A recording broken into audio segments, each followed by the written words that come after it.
Back in 1989, long before MTV introduced us to the real world or anyone bothered trying to keep up with the Kardashians, the entire reality TV landscape as we now know it was defined by basically one show: Cops, a chronicle of the day-to-day lives of the men and women of law enforcement. An undeniable landmark in the history of documentary TV shows, Cops also taught a generation of Americans at least one reggae song that isn't performed by Bob Marley. But the show remains extremely divisive, not only for its content, but for some of its questionable behind-the-scenes practices as well. Today, we're talking about all the ways the show Cops bent the truth about crime and police work to make more entertaining television. But first, a quick reminder to subscribe to the Weird History channel. And while you're at it, leave us a comment about what other classic groundbreaking shows you would like to hear about.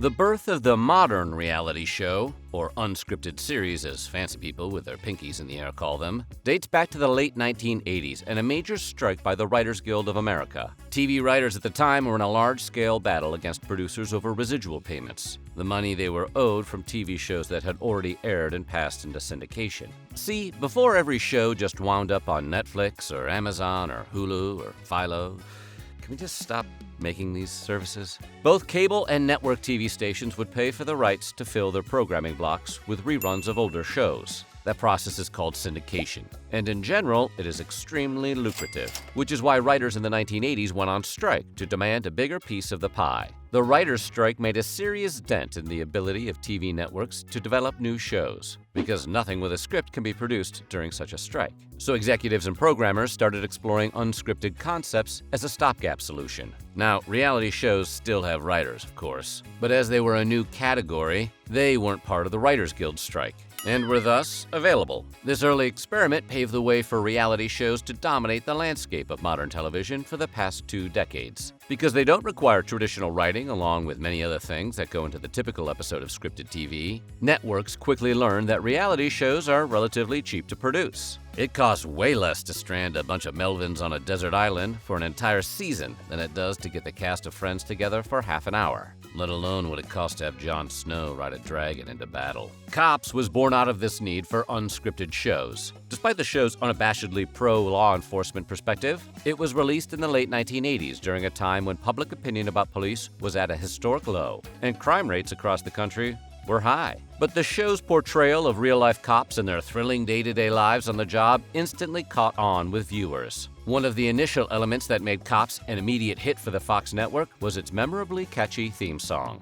Jamaican reggae group Inner Circle first released their song Bad Boys back in 1987, 2 years before Cops producers licensed it as their theme music. The song and the show immediately struck a chord with audiences, prompting Cops producer John Langley to purchase the rights entirely from Inner Circle for a flat fee of just $2,500. Probably could have held out for a little more, but what you gonna do?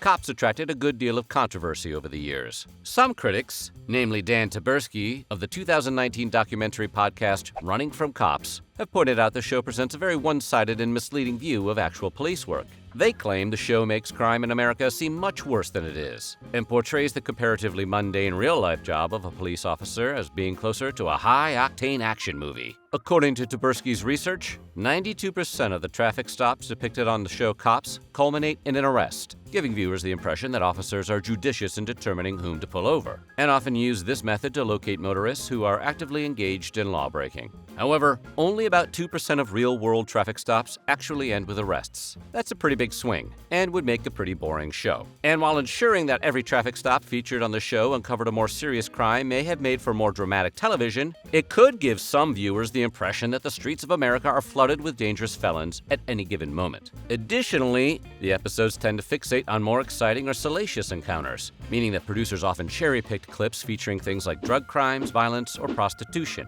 You know, like all the stuff on scripted shows.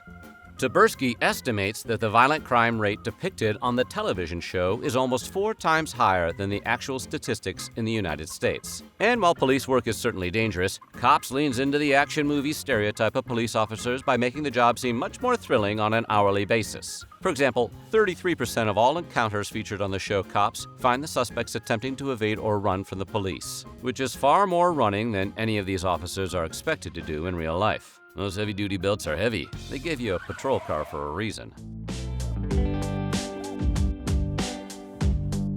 When you consider that the show was on the air for several decades, Cops has an outsized influence on how Americans view the police. And honestly, pretty much everything the average person knows about police work comes from television, either from the show Cops or from fictional shows and movies about cops. Sergeant, take her away and book her. Sergeant, take her away. Sergeant Booker. And Cops is reality TV, a Frankenstein genre that implies it's more documentary than entertainment. Cops so effectively supported law enforcement and brought viewers around to the perspective of the boys in blue that a number of police departments actually encouraged the show to come to their city in the hopes of a PR boost. Just 2 years after the LA riots, which were a response to the court decision that exonerated the officers who beat Rodney King, in 1994, the LAPD allowed Cops producers access to their team in the hopes of rehabilitating their public image and changing the conversation around law enforcement. The same thing happened with Omaha Police in 2014, who invited the show to film in their city following an incident involving the use of excessive force. It's like an NBA star signing basketballs for kids after crashing his Escalade into the rec center. But it's not just the nature of the depiction of law enforcement that has raised some eyebrows in the show over the years. Taberski also makes the case that Cops producers didn't always do a thorough job of securing releases from individuals featured on the show before they made it to air. His research involved actually traveling to cities where Cops episodes were filmed and speaking to people who appeared on the show, whether as suspects or bystanders. And he found that roughly 1 out of 10 of them had formally agreed to have their image featured on air. The other 9 either denied ever having signed any release, claimed that they were too intoxicated to legally sign, or claimed they had been coerced or tricked into signing. And a few of them might have just had naturally blurry faces. We can't be entirely sure.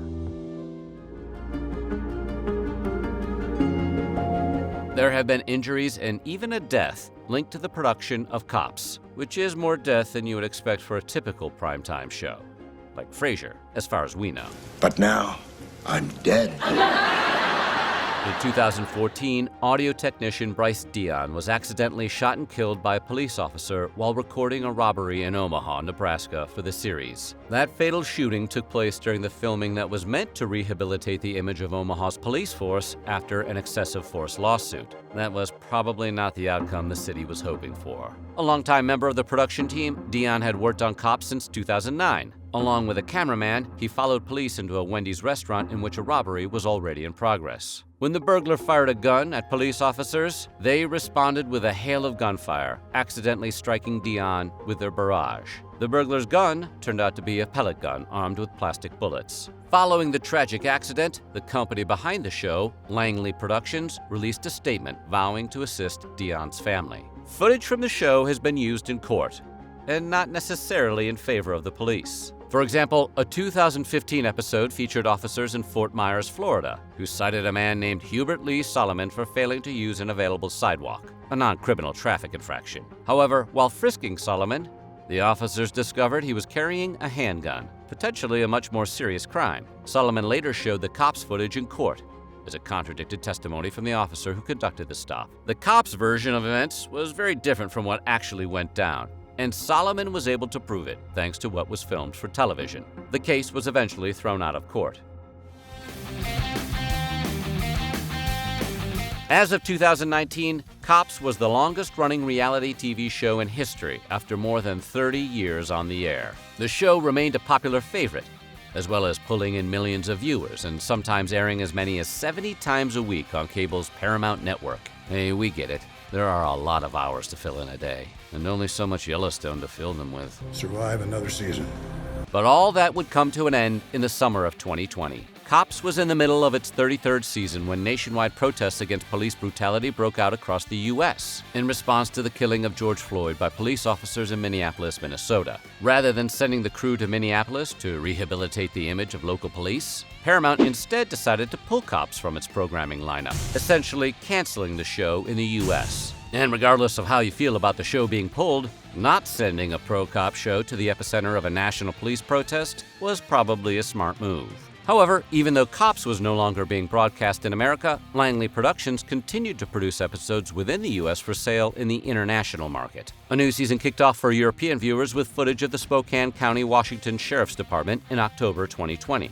And whether you think Cops is harmless fun, misleading trash, or something in between, it's clear the show will likely be around for several years to come. To wit, the show has since returned to the U.S. via the Fox Nation streaming service, where the full 33rd season debuted in October 2021. Finally, we get to catch up on all that Spokane action. So what do you think about Cops? Would you ever sign a waiver to let your face appear on an episode? Let us know in the comments below, and while you're at it, check out these other videos from our weird history.